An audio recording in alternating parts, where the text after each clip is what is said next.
when you're working on a dream, at some point in time, a transition takes place. And the transition is what you are becoming in pursuit of the dream. Because even if you don't get the dream, you become such a strong and powerful person. It will so change your life, you can look at something else and say, well, I think I'll go do this then. Because you have now developed yourself in such confidence and such competence in how to deal in the arena of life that you can move into another area and not miss a beat. Once you begin to discover who you are, then you really realize how you have been given authority and dominion over everything on the face of the earth, including all the dimensions of your life. But you can only do that through the struggle of life. And most people avoid the struggle. Most people go through life avoiding pain. And when you go through life like that, something in you dies. Something in you that you never activate is lying dormant in there, that you never get a chance to call on because you have not challenged yourself. Somebody said, the land of familiarity belongs to the dead. That most people like to feel like they're a king in the area of their comfort zone. They only want to do those things that they know how to do well. Osborne said, unless you attempt to do something beyond that which you've already mastered, you will never grow. So if you want to begin to grow,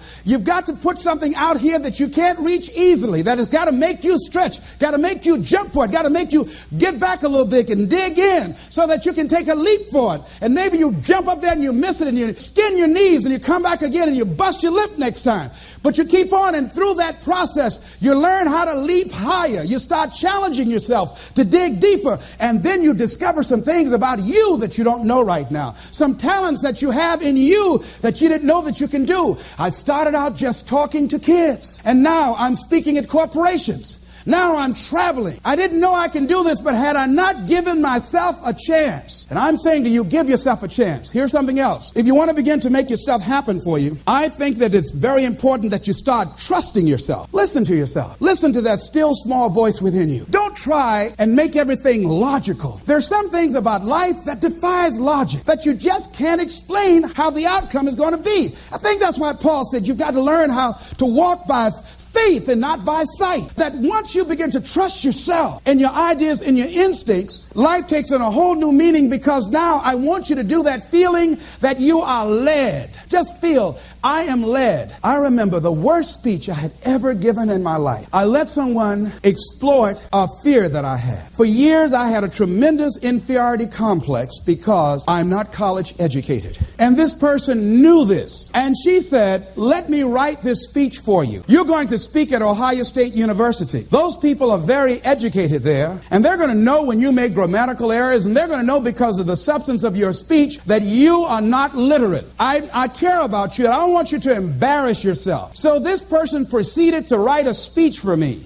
I had a speech in my mind, but this person was stronger than I was negatively than I was positive about my own thoughts. And I gave my power away. With my permission, I allowed this person to guide me to do something that I really didn't want to do. But I didn't feel enough inner strength and conviction about my skills as a speaker and the message that I had to bring to stick by my guns. And I got up there at the Ohio Union, and I read this straight speech and did not move and did not take my eyes off the page, because I'm not accustomed to reading. And after I finished, some people gave me a standing ovation because I read it extremely well, and I was very tense and I was very nervous. But Boo was with me, and we've been together since second grade. And I didn't want to go on the side of the room where he was. I saw the look in his eyes. And another friend of mine by the name of Mike Williams, and I knew what they were going to say. And they had the look on their face like, what happened to you?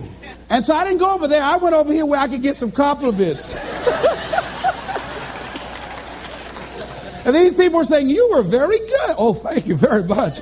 I wanted to be fortified before I got this whipping. So finally we were going to the car, and we got in the car, and Boo was trying to be as tactful as he could. And then he just said, that was the worst speech you have ever given. I said, oh, Boo, I know. Why did you read the speech? What happened to your spontaneity? You've always been an extemporaneous speaker. Les, why did you do that? When she told me that they wouldn't accept what I said, Les, let them take you as you are. I gave my power away.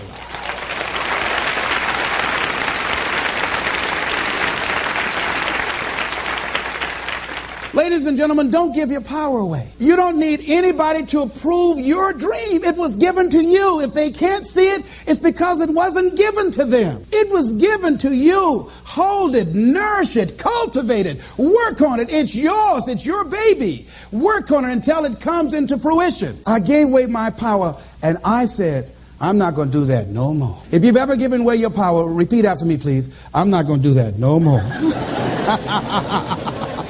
Isn't that something good to say? No. All right? Here's something else for those who make it today. Do what you know is right. Treat people like you want to be treated. Don't try and take any shortcuts. Don't try and cheat. Pay your dues up front. I believe, ladies and gentlemen, what goes around comes around. You can pay now or you will pay double later. So do the right thing. There might be a tendency sometimes, because of the negative part of our consciousness and our own programming, for us to want to say, well, I just do it this time. It won't matter. Won't nobody know. Ladies and gentlemen, everything matters. And you know you're somebody. You know. I'd rather lose out on my dream doing the right thing than to cheat trying to make a shortcut to get to my goal. I want to be able to look myself in the mirror. And that's what you want to do. There's no saying, judge a man not by what he does, but by that he doesn't have to do. And to judge the true quality of a man is what do you do when nobody's looking. See, there's some good out there for you in the universe that has your name on it. And nobody can get your good. It has your name on it. They can't take your stuff. It's your stuff. So when you know that whatever you're seeking, it's also seeking you. You don't worry. You don't run scared. You don't think somebody's going to take it from you. You listen to your inner voice, and you always take the high road. There will be the tendency, the natural inclination to take the low road. You must resist that. Repeat after me, please. I will always take the high road. I will always take the high road. And do the right thing. No matter what. No matter what. Shake somebody's hand on your right and left and say, do the right thing.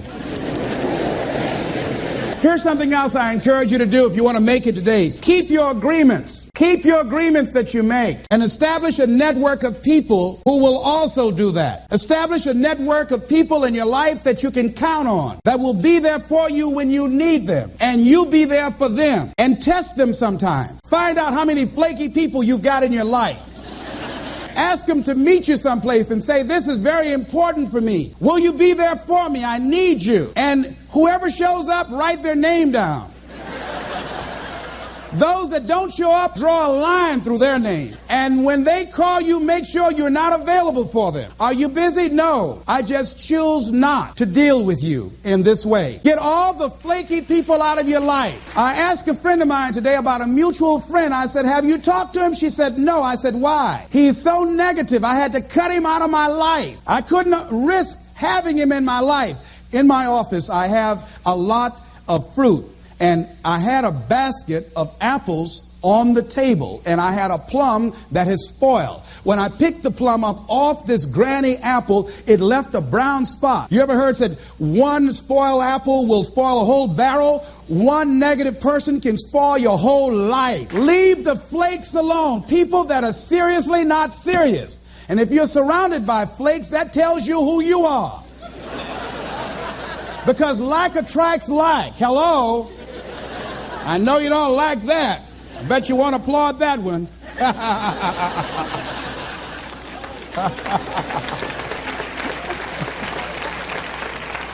You applaud for them, huh?